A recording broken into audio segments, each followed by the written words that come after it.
आवश्यकताका विषयहरूको कुरो छ। अर्कोतिर प्रविधिले युग कहाँ पुगिसक्यो। अहिले हेर्नुहोस्, मोबाइलमा हत्केलामा संसार देखिन्छ।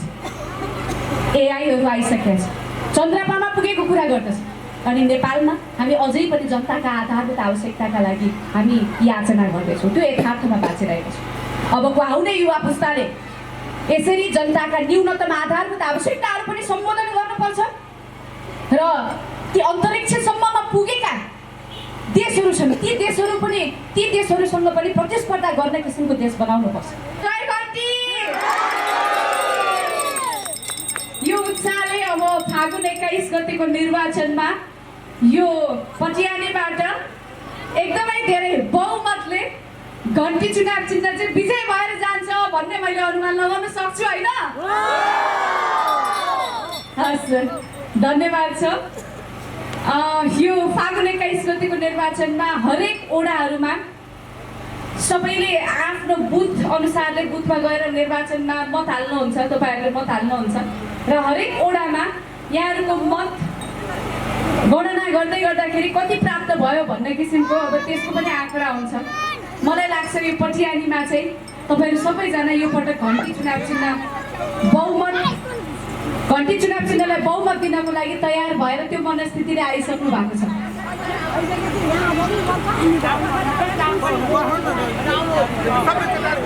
पटियानी टाउन पनि भन्नुहोस् भन्नुभयो बुवाले, पटियानी टाउनमा।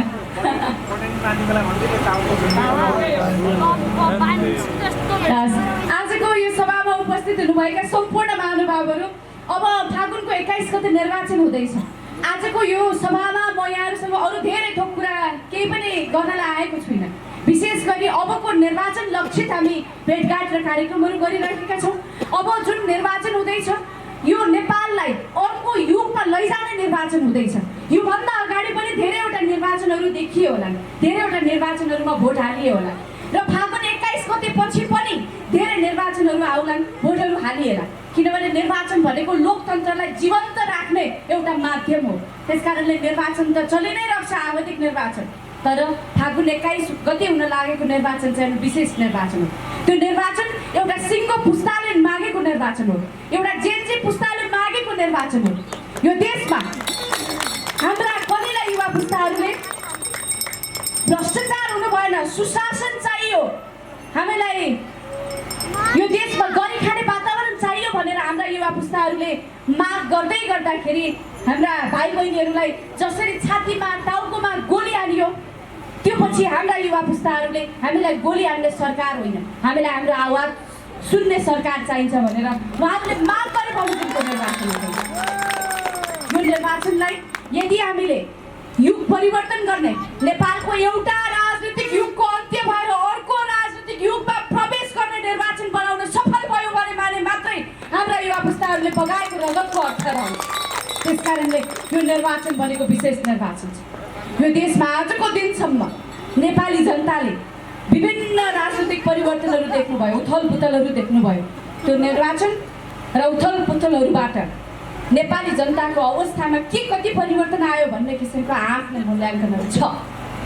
आज यो सभामा उभिँदै गर्दा, यो निर्वाचन क्षेत्रमा हिँड्दै गर्दा मैले धेरै ठाउँहरूमा जनताले न्यूनतम पाउने आधारभूत आवश्यकतामा पनि याचना गरिरहनु परेको मैले देखेँ। खानेपानीका लागि, शिक्षाका लागि, स्वास्थ्यका लागि, अस्पतालहरूमा राम्रा उपचारहरू पाइएनन्, औषधि मूल्य निकै महँगो भयो भनेर, आफ्ना छोराछोरीहरूलाई पढाउने शिक्षा निकै महँगो भयो भनेर हामीले देखिरहेका छौँ, मैले देखेको छु।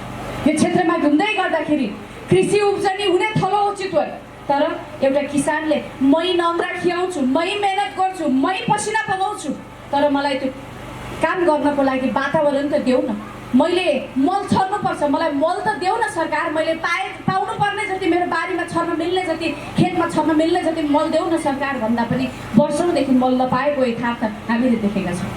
यो ठाउँमा धेरै कृषकहरूले, दुध किसानहरूले, मह किसानहरूले, माछा किसानहरूले यो ठाउँमा विभिन्न खेती किसानी गर्दै गर्दाखेरि आफ्नो उब्जनीको, आफ्नो कृषिजन्य उपजको मूल्य पाउनु भएको छैन, यो पनि मैले देखेँ।